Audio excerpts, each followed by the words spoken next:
নমস্কাৰ বন্ধুসকল, আজি দিনটো কাম কৰাৰ অন্তত এখন গাড়ী ওলালহি। সেইখন হ'ল টাটা এচি BS3 মডেল। দেখাম, বেমাৰটো দেখাম। আৰু এটা কথা আগতে কৈ লওঁ, আৰু মোৰ ভিডিঅ' চাই বহুত জেগাৰ পৰা ফোন কৰে দাদাহঁতে, আৰু তেখেতসকলে কয় মোৰ ভিডিঅ' চাই বহুখিনি নিজে কাম কৰিব পাৰিছোঁ বুলি কয়, আৰু সকলোকে ধন্যবাদ জ্ঞাপন কৰিছোঁ। আৰু এইখিনিতে আৰু এটা কথা কৈ থওঁ, এইকেইদিন ভিডিঅ' দিয়া নহয়, কামত বহুত ব্যস্ত হৈ আছিলোঁ। আৰু দুই এখন ভাওনা ভিডিঅ' দিছিলোঁ। ভাওনা ভিডিঅ'টো আপোনালোকে চাবলৈ বেয়া পালেও দুই এজন ফলোৱাৰ্ছ বা শুভাকাংক্ষী মোৰ ভাওনা এনেকুৱা অন্যান্য দিশতো চোৱাৰ আছে, সেইটো কাৰণে ভাওনালৈ নিমন্ত্ৰণ দিয়ে চাবলৈ, আৰু মই গৈ পেলাই ভাওনা এখনো ভিডিঅ' কৰি পেলাই আপোনালোকৰ লগত দিওঁ। সেইটো বাৰু গ'ল। আৰু ব'লক আজি গাড়ীখনৰ কি বেমাৰ হৈছে দেখাওঁ আপোনালোকক। আৰু এনেকুৱা এচি গাড়ী টাইমিং বেল ছিগি গ'ল হঠাতে।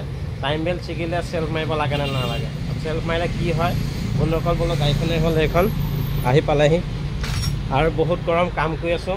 আপোনালোকে জানে গৰম, মোৰ বুলি নহয় সকলোৱে গৰম হয়। আৰু এইখনেই হ'ল গাড়ী টাটা এচি। এডাল টাইম বেল ছিগিলে। যেতিয়া ৰানিঙত গাড়ীখন বন্ধ হৈ যাব, তেতিয়া আপোনালোকে আকৌ পুনৰবাৰ চেল নামাৰি আপোনালোকে পাম্পৰ কাৰেণ্টটো চাব, পাম্পৰ কাৰেণ্টটো আছেনে নাই। আৰু যাতে এখন কভাৰ থাকে, ইয়াত টাইমিং কভাৰ থাকে, এইখন চাই ল'ব। এইখন খুলি পেলাই 17 নম্বৰ বল্টটো তিনিটা থাকে, 10 নম্বৰ বল্টৰ তলত থাকে। ৰেঞ্চ লৈ খুলি চাব টাইম বেলডাল ঠিকে আছে নাই। যদি টাইম বেলডাল ঠিকে আছে তেতিয়াই চেল মাৰিব। আৰু পাম্পৰ কাৰেণ্টটো এইখিনিতে থাকে। এইখন গাড়ী নৰ্মেল, এই পাম্পৰ কাৰেণ্টটো চাই ল'ব। এই কাৰেণ্টটো যে এই পাম্পৰ ফিউজ গ'লেও তেনেকুৱা হয়। আৰু টাইম বেল ছিগিলেও, টাইম বেল ষ্টাৰ্ট হৈ বন্ধ হোৱাৰ পাছত চেল নামাৰিব, কিন্তু যেতিয়া বন্ধ হৈ যাব তেতিয়া আপোনালোকে টাইম বেলডাল চাব আৰু পাম্পৰ চুইচটো চাব। তাৰপাছতে কভাৰ খুলিব। তাৰপাছত ছিগাৰ ফলত ইয়াত এডাল কেম হয়, কেমডাল ভাগি গ'ল বন্ধুসকল। এডাল কেমডাল ভাগি গ'ল, দেখিছেনে? কেমডাল ভাগি গ'ল।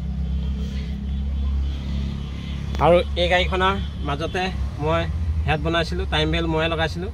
যিহেতু নতুন যেতিয়া টাইমিং বেল লগোৱা হয়, তেতিয়া কি হয়, ফেন বেল বা টাইম বেল লগালে কেইদিনমানৰ পাছত চেক কৰিব লাগে। তাক মই কৈ পঠিয়াইছিলোঁ, সি চেক নকৰিলে, তাৰ ফলত টাইম বেলডাল ছিগিলে।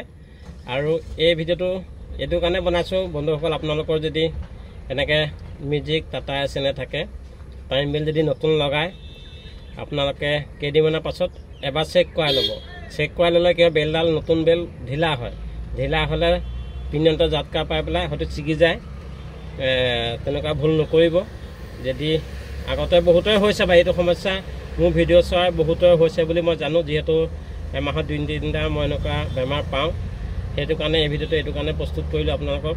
যদি টাটা মেজিক, টাটা এচি এনেকুৱা গাড়ী থাকে, যদি টাইম বেল লগায়, আপোনালোকে কেইদিনমানৰ পাছত, এসপ্তাহ-2 সপ্তাহৰ পাছত চেক কৰাই ল'ব। অলপ টাইট কৰি দিব, তাৰপিছত এইটো সমস্যা নহয়। আৰু যি কি নহওক, আপোনালোকক বহুত বহুত ধন্যবাদ জ্ঞাপন কৰিলোঁ। আৰু বহুত ব্যস্তৰ মাজতে সৰু সৰু ভিডিঅ'লৈ আপোনালোকৰ মাজলৈ আহোঁ। কেনে পায় নাজানো, আৰু কেনে পালে, কোনসকলে পালে কমেণ্ট কৰি জনাব। আৰু যদি মোৰ পেজটো, সোণৰখন পেজটো ফ'ল' কৰা নাই, ফ'ল' কৰি ল'ব। আৰু সকলোকে ধন্যবাদ জ্ঞাপন কৰিলোঁ। জয় অসম, থেংক ইউ।